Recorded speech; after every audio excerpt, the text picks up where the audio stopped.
guys, what's up and welcome back to the channel. This week's episode is again sponsored by Raila Pro Shop. They are an amazing camera store right here in the heart of Finland. And I just want to thank you guys for being who you are, because it's so handy to be able to actually walk into a camera store and check out camera gear rather than just ordering things online like we tend to do in this age of technology. Now I'm super excited about this week's episode because a new piece of gear came in the mail. Now I'm always excited when gear comes, but I'm especially excited about this piece of gear because I really believe that this piece of gear is going to change my filmmaking process and workflow, and it's going to help me out a ton. Do you guys want to hear? Are you guys roped in yet? Alright, give me a drum roll. The new piece of gear is the Canon 15-35 F2.8 IS lens, and this is really the first of its kind.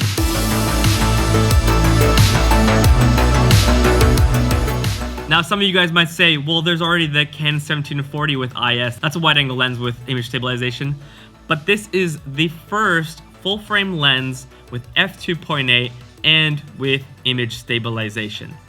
And the reason why I'm so excited about this lens is that I really think it's gonna change the way I'm vlogging. It's gonna change the way I'm making content for this YouTube channel.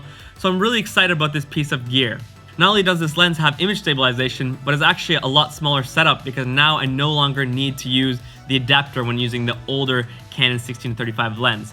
So I'm actually also very excited about having a lighter and smaller setup with the Canon EOS R. So let's go out and test out the Canon 15-35 and see how well does the image stabilization do, and as well compare the size, quality, and price of the Canon 15-35 to its older brother, the Canon 16-35. So I first took out the Canon 15-35 and filmed shots at 15mm, first testing out with nothing on at all. So no image stabilization, no electronic stabilization, and this is what it looked like.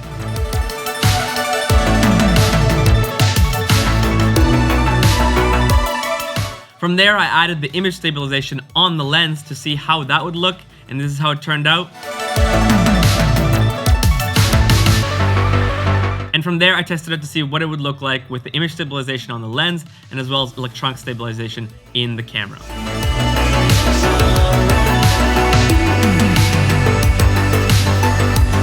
As you can tell, when I was filming at 15mm with no stabilization, no electronic stabilization on all, it was very shaky, very jittery. You get those Canon micro shakes. But then when I put the image stabilization on the lens already, it looked a lot more stable, and it looked even more stable when I had both on. So I definitely would suggest using both if possible. Although I did notice that sometimes it does jerk a little bit, so that's a little bit strange. I don't know if it was just cold out and my hands were jerky and I wasn't that smooth, but sometimes you do get a little bit of weird jerk. But all in all, it really looks good when you have the image stabilization on the lens and as well the electronic stabilization in the camera.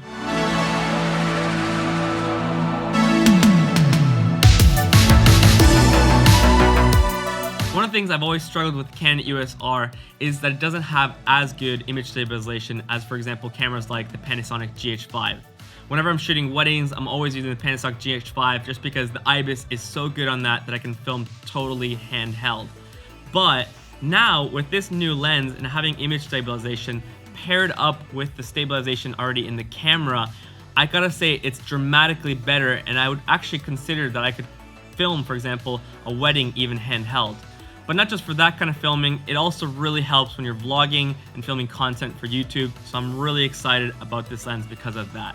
Now, comparing size of the Canon 15-35 to the 16-35, when you pair them up beside each other, at first the 15-35 looks bigger. A lot of the RF lenses are actually quite big, but the thing is, when you actually put the adapter then on the old lens, the 16-35, all of a sudden it's actually bigger than the 15-35, which gets me really excited that having the RF lens, I no longer have to work with adapters. I can just put it straight onto the camera, and it's a smaller setup. Although when you do put it to 15mm, it does in this lens stick out a few centimeters compared to the 16-35, where it was just all internal. So on the 15-35, when you zoom out, it comes out of the lens.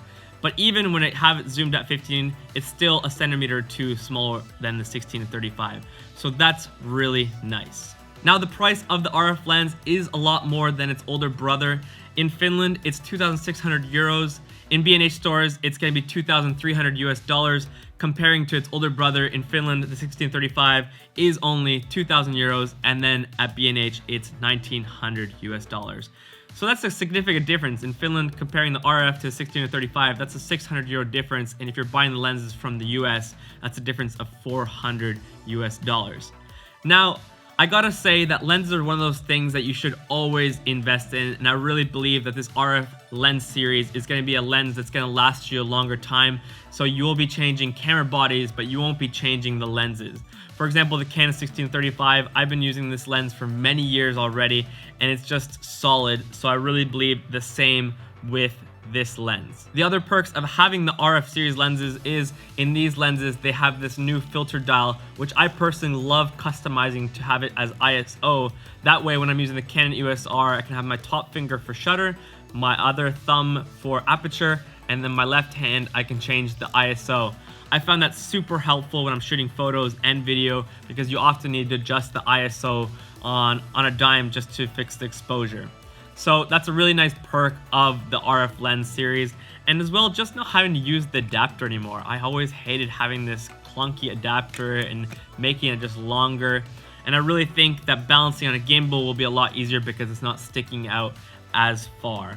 Now when comparing the image quality between the 15-35 and the 16-35, first, when we look at distortion, I think it's quite the same. Maybe it looks a little bit more distorted because I was filming at 15mm and the other lens can only go to 60mm.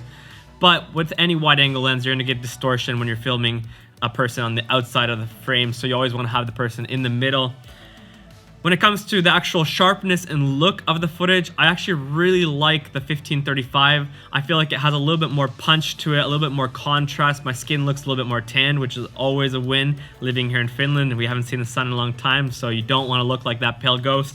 But you can really tell it has a little bit more of a sharpness feel to it, and I like that. So I really enjoy the look coming straight out of the 15-35 lens. Last thing actually really interesting, I often am vlogging with the GorillaPod, but now I was actually just this week just vlogging with the EOS R in my hand and then just the lens right there in my hand, and it's actually really easy to hold. You know, before you have to use the GorillaPod to kind of get away farther from you. But now with this lens, when I'm filming at 15mm, and for example, if I don't have the digital stabilization on, it's not cropping in at all. So I'm actually getting the full 15mm. So if you hold the 15mm like this, it's more than wide enough to film yourself talking. So that's been really interesting to do and to be able to use that lens.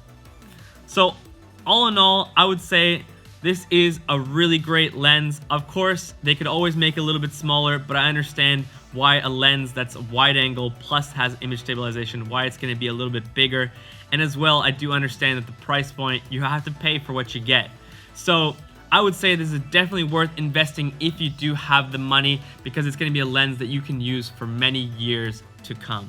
Alright guys, hopefully you enjoyed this very non-scientific review but real life test of the Canon 15-35. If you guys liked this week's video, make sure you smash that like button and also subscribe to the channel. A lot of you guys are not yet subscribed, and I would love to have you guys a part of this community so you can stay up to date on the latest videos.